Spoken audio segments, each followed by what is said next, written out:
안녕하세요. 지극히 평범한 시민 지평씨입니다. 저 게시판에 글 올리신 분 중에서 은혜에 대해서 좀 물어보시는 분이 있으셔서 이걸로 댓글로 말씀드리기도 뭐해서 지금 이렇게 따로 시간을 마련했습니다. 그래서 뭐 게시판에 다른 것도 좀 얘기를 조금은 해보죠 뭐.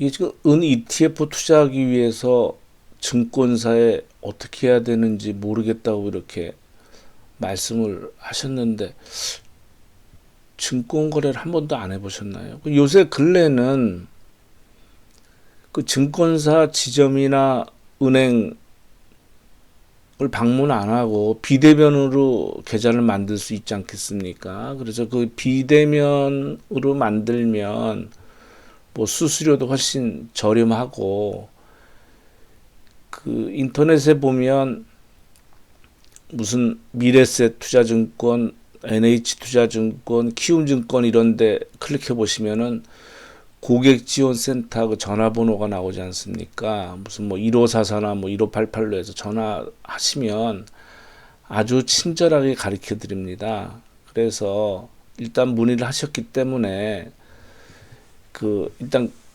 비대면 만드는 거야 댁에서 그냥 이렇게 해서 하면은 다 하는 대로만 따라하면 되는 거고요. 아마 증권사 매매를 어떻게 하냐고 물어보시는 것 같아요. 그래서 제가 그 증권사 매매를 어떻게 하는지 제가 말씀을 좀 드려보겠습니다. 이건 지금 가라 계좌이기 때문에 제가 이렇게 보여드리면은 제가 증권사 한 세 군데 다녀봤고 또 선물 옵션도 하기 때문에 타증권사 뭐 여러 군데를 이용해 봐서 다 대동소이합니다. 아마 이런 식으로 나올 거예요. 일반적으로. 그러면 ETF를 만약 매매하시려고 하면 처음에 먼저 이 온라인 지점으로 들어가십시오. 온라인점에 들어가시면 투자자 정보 확인서라는 거를 먼저 만들어야 돼요. 그럼 여기 개인정보 보시면 여기 투자자 정보 확인서 있죠. 성형 진단하기. 요거를 먼저 하셔야 돼요. 근데 저 같은 경우는 돼 있죠. 공격 투자형이라고요. 그러면 어떤 식으로 나오냐면 이렇게 나옵니다. 문항이. 그래서 요거를 하시고 거래 비번 입력하시고 저장하시면 되는데 뭐 투자 권유 뭐 미망하셔도 관계는 없는데 뭐 이런 식으로 해서 뭐 나이하고 연소득 뭐 이렇게 해서 하면은 점수가 나와요. 그래서 이거를 정해 주는데 현재대로 하자 그러면 ETF는 보통 좀 위험성 상품에 들어간다고 그래서 이렇게 공격 투자형 이런 게 나와야 돼요. 그러니까 이게 점수가 높아야 됩니다. 예를 들어서 그러면 저는 뭐 증권사 뭐 한 30년 했으니까 뭐 다 경험이 있고 예를 들어서 이런 게 점수가 플러스 마이너스 15% 초과 그러면은 공격형이 되는데 이걸 플러스 마이너스 3% 이래버리고 뭐 원금 기준 10% 범위 이런 점수가 낮아져서 매매를 하려고 그러면 또 무슨 다른 걸 또 제출하고 그래야 돼요. 부족함 뭐 이런 거를. 그러니까 그거는 본인이 알아서 하시고 이거는 예를 들어서 금융 취약 소비자가 아닌 것일 경우에 부동의를 누르고 뭐 은퇴자 주부 65세 그러면은 뭐 이제 조금 복잡해집니다. 그래서 하여튼 이렇게 하신 다음에 그 다음에 아마 그걸 말씀하시는 것 같아요. 그 상태에서 ETF 주문을 내면 주문이 안 들어갈 거예요. 그걸 어떻게 하시면 되냐면 온라인 지점 여기 들어가시면 파생상품 ETF 거래 신청이 있지 않습니까? 이거를 해주셔야 돼요. 아까 투자 성향 하신 다음에. 그럼 간단합니다. ETF 거래 신청서 등록이 돼 있죠, 저는. 거래 비번 하시고 등록시키시면 되는 거예요. 그러시고 매매를 하시면 됩니다. 그 다음에 이제 매수를 하신다고 하시면 여기 위에 보면 주문 체결이라고 있지 않습니까? 이렇게 해서 그냥 주문 이렇게 누르신 다음에 매수 사는 거니까 매수겠죠. 뭐 비밀번호 입력시키시고 뭐 단가는 뭐 원하시는 대로 해서 뭐 체결하긴 하면 되는 거니까요. 보시면 되는 거니까요. 이게 설명이 될지 모르겠네요. 매매는 이렇게 하시면 되는데. 그리고 다른 분 질문 중에서 ETN 레버리지가 있는데 왜 그 얘기는 안 하는지 혹시 안정성 때문인지요? 라고 말씀을 해주셨는데요. 지금 이게 코덱스 은설물이란 말이죠. 이게 한 배짜리입니다. 그냥 똑같이 움직이는 거라고 보는데 거래량이 적을 때는 만주대고 뭐 많으면 10만 주. 이게 나중에 움직이면은 하루에 몇십만 주씩 거래될 겁니다. 뭐 30만, 40만 주. 그리고 요거들은 이제 저 운용사에서 이제 공급을 하는 거니까 얘네들이 그 수량을 넓혀요. 그러니까 나중에 활성화가 되면 그 지금 여기 780만 주라고 돼 있지 않습니까? 이거를 뭐 수시로 자기들이 조정을 할 수가 있어요. 그래서 늘어나면 뭐 1000만 주까지 뭐 2000만 주 이렇게 늘릴 수가 있으니까 일단 이 정도 거래가 되는데 ETN 말씀하셨잖아요. 그러면 ETN 들어가면 뭐 신한 인버스 은선물 여기 있네요. 이걸로 보면 거래가 없잖아요. 거래대금이 제로입니다. 4주, 3주, 100주 이거 예를 들어서 만주 살라고 그러면은요 살 수가 없어요. 근데 더 중요한 거는 언젠간 팔아야 되잖아요.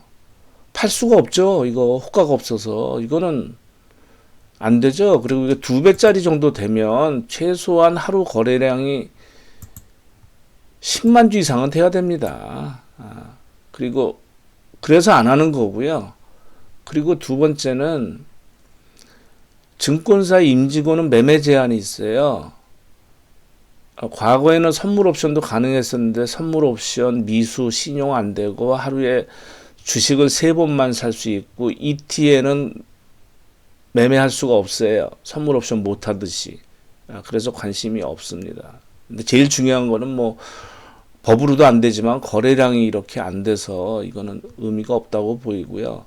그리고 지금 시점이 꼭 레버리지를 이렇게 일으켜서 비용을 부담하면서까지 할 시장은 아니라고 봐요. 저는 올해 하반기서부터 좀 되지 않을까 싶은데 위험은 언제 올지 누구도 모르잖아요. 우리가 뭐 IMF나 서프라임 때 뭐 누가 언질 준 적 한 번도 없지 않습니까? 그리고 또 이분은 뭐 이렇게 표현을 하시네요. 뭐 이렇게 점잖게 말씀을 하셔서 뭐 그야 뭐 이분의 생각의 자유니까. 근데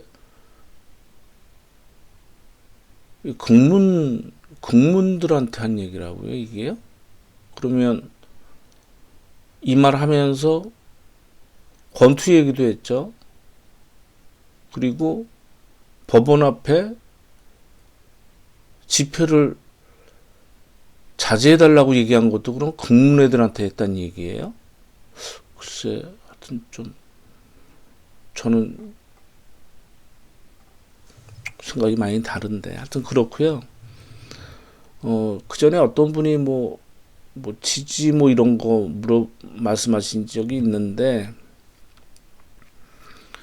저는 정치인을 그냥 정책을 봅니다. 정치인은 국민의 요구를 수용하는 도구이지. 글쎄 뭐 비유가 맞을지 모르겠습니다만 저는 종교가 없으니까요. 그리고 예수 종교 같은 게 하느님 뭐 부처님을 이렇게 그 종교 자체를 믿는 거지 무슨 뭐 목사님 뭐 스님을 믿는 게 아니잖아요. 물론 이제 훌륭하신 무슨 뭐 김수환 추기경님이나 뭐 성철 스님 같은 경우에는 뭐 좋은 말씀과 그 행동을 존경하는 거지만 저는 이재명 지사의 그 정책이 좋아서 이재명 지사를 지지하는 거지 뭐 개인에 대해서는 뭐 그러니까 좋은 정책을 하고 또 추진을 하니까 좋게 보이는 거죠. 뭐 뭐 그것은 저는 그렇습니다. 그 저는 정치에 눈꼽만치도 관심도 없고 저는 혐오적이거든요. 정치판에 대해서. 근데 뭐 이재명 지사 같은 사람을 좀 지켜주고 지지해준다는 생각이 있으니까 이재명 지사가 원하는 게 그거 아닙니까? 어차피 본인이 얘기한 거니까요. 뼛속같이 민주당원이니까 본인을 도와주려면 민주당에 가입해서 뭐 이렇게 해주십사 해서 저는 민주당에 가입한 거예요. 예를 들어서 이재명 지사가 뭐 당에서 뭐 쫓아냈다든가 그러면 저도 바로 탈당하죠. 거기 왜 있습니까? 제가 맨날 문자 오더만 뭐 국회의원 뭐 한다고 뭐 오라고 내가 무슨 국회의원 개시다 말입니까? 먹고 살기 바빠 죽고 세금 내기 바빠 죽겠는데 제가 국회의원보다 세금 엄청 내요. 증권거래세. 그리고 제가 논쟁은 싫어하고 또 안 하려고 그러는데 뭐 이분은 뭐 저보다 연배가 더 많으신 선배님으로 알고 있습니다. 그래서 이제 이런 표현을 하셔서 그 투자하고 투기라는 그 이게 참 제가 증권사를 다니고 투자를 해서 그런지 몰라도 참 애매하거든요. 그 투자와 투기 사이가 진짜 이건 내로남불이 될 수 있고요. 물론 저도 그 부분은 동의합니다. 그래서 저는 솔직히 그냥 한 가구당 집 한 채만 사기 법으로 지정했으면 좋겠어요. 의식주에 관한 거니까. 집은 사람이 사는 곳이지 사고 팔고에 하는 그런 의미는 아니죠. 리브하는 곳이지 바잉하는 건 아닌데. 근데 이럴 수가 있잖아요. 예를 들어서 그 어떤 분이 집이 한 채 있는데 이제 노후가 돼서 본인이 이제까지 모은 돈을 가지고 노후 대책으로 건물 한 채를 샀다. 그래서 그 임대 수익으로 본인의 이제 그 생활이나 뭐 여러 가지를 한다. 그럼 그런 분을 투기라고 할 수는 없잖아요. 그럼 거꾸로 은퇴를 하게 됐는데 건물 살 돈이 없어 그 정도 돈은 안 되고 뭘 하자 그러니 뭐 겁나고 이 나이에 노동도 못 하고 하니까 뭐 프랜차이즈 해봤자 안 될 것 같고 그러니까 집 한 채 더 사서 그걸로 뭐 반전세를 한다든가 월세든가 해서 뭐 노후 뭐 대책을 한다 뭐 이런 분도 투기라고 할 수는 없잖아요. 그러니까 각자의 사연이 있으니까 전부 다 이렇게 할 수는 없다고 보고요. 또 몇 채 이상이 투기냐라고 하는 것도 저는 세 채 이상은 무조건 투기라고 보는데 또 임대사업 하는 사람도 있잖아요. 직업인 사람도 있으니까 결국은 뭐가 문제냐면 저는 공정 과세를 하면 된다고 보거든요. 노블리스 오블리제를 바라는 게 아니고요. 정확한 과세를 하면 됩니다. 그래서 우리들이 전부 다 누구나 부자가 되고 싶지만 뒤돌아서면 다 부자 욕하잖아요. 다 투기로 벌었다고 생각하고 다 나쁜 짓에서 벌었다고 하지 않습니까? 전혀 존경심이 없어요. 근데 세금을 예를 들어서 누진해서 많이 가지면 가질수록 세금을 어마어마하게 낸다고 그러면 그 사람은 많이 가져도 돼요. 어차피 또 공급도 하잖아요. 전세가 됐든 월세가 됐든 간에. 그러나 어마어마한 세금을 내면 저는 그 사람한테 대해서 존중감을 느끼고 존경하죠. 왜? 그렇게 많은 세금을 내니까 그걸 또 좋은 데 쓰니까. 지금 세금을 제대로 안 내니까 이런 불로소득이 되고 탈세를 하고 그러니까 문제가 되는 거 아닌가 싶습니다. 그러니까 지금 쌍팔년도도 아니고 무슨 부동산에서 예? 뭐 10억 무슨 뭐 거래를 하는데 왜 손으로 써요? 이거 과거에 80년대 그런 거 있지 않습니까? 할부식 증권저축이라고 있었거든요. 그거는 수작업으로 계산을 했어요. 그러니까 손으로 써줘요. 근데 그런 거 말고는 전부 다 전산화가 돼 있는데 빨리 전산화 해야죠. 그러니까 이제 이런 기사가 나오는 거 아닙니까? 전월세도 실거래가 신고 의무화. 그래서 임대소득 과세 본격화. 이렇게 가면 돼요. 뭐 져줘서 하는 거니까 어떤 게시판 이렇게 글 보면 뭐 이렇게 아진양님이나 희정제이님처럼 그냥 뭐 단순한 말이지만 글 달아주실 때 이렇게 좋은 말씀 달아주시니 감사하고요. 그리고 뭐 제가 그렇게 전문적이지도 않고 뭐 하니까 그냥 아니, 듣기 싫으면 안 들으시면 되지. 여기다 뭐 이상한 글 안 쓰셨으면 좋겠고요. 저는 그러면 다 정지시켜 버릴 거니까요. 그리고 저는 방송 같은 데 보면서 느끼는 게 그 전문가들이라는 사람들이 나와서 마구 그 논쟁을 벌린단 말이죠. 근데 6개월이나 1년 후에는 판명이 될 일인데 그 다음에 리뷰가 없어요. 그냥 마음껏 자기 마음대로 떠들고 끝이에요. 그러나 그 방송을 보고 뭐 투자라든가 뭐 판단하는 데 있어 가지고 많은 영향을 미치잖아요. 저는 화나는 게 과거에 뭐 김일성 사망이나 김정일 사망했을 때 전문가들 나와서 뭐 전부 다 뭐 2, 3년이면 정권이 무너진다 뭐 아니 그다음에 뭐 부동산 뭐 어쩌고 뭐 말도 안 되는 제가 보기엔 말도 안 되는 짓거리고 가상화폐 또 그때 막 나와서 막 난리 그 사람들 어디 좀 반성의 글이라도 안 하나요? 그러니까 저는 뭐 제가 말한 거에 대해서 미래에 대해서 사실 누가 알겠습니까? 이런 생각과 이런 것 때문에 이렇게 판단을 내리는 거죠. 그러면 뭐 나중에 저는 할 겁니다. 제가 맞으면 맞았다고 말씀드리고 틀리면 뭐 제 판단이 잘못됐습니다. 근데 승률이 50%가 안 되면 그런 말 하지 말아야죠. 반도 안 되면 저는 보통 한 60, 70%는 제 느낌에 이 방송 말고 제가 판단하면 60, 70% 맞는다고 보고 하는 건데 저는 요번에 방송할 때 그런 거는 제가 말씀드릴게요. 저는 어쨌건 간에 이재명 도지사 1차 판결 결과가 저는 도지사직을 유지한다고 저는 생각을 하니까 뭐 그 부분에서 말씀을 드릴 거고요.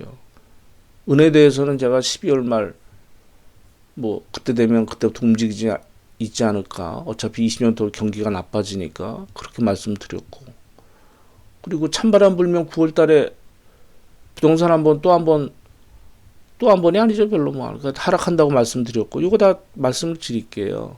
그리고 제가 보기 엄살 떠는데요. 내년 총선에 지금 여기서 큰 변동만 없으면 민주당이 압승해요. 이기죠.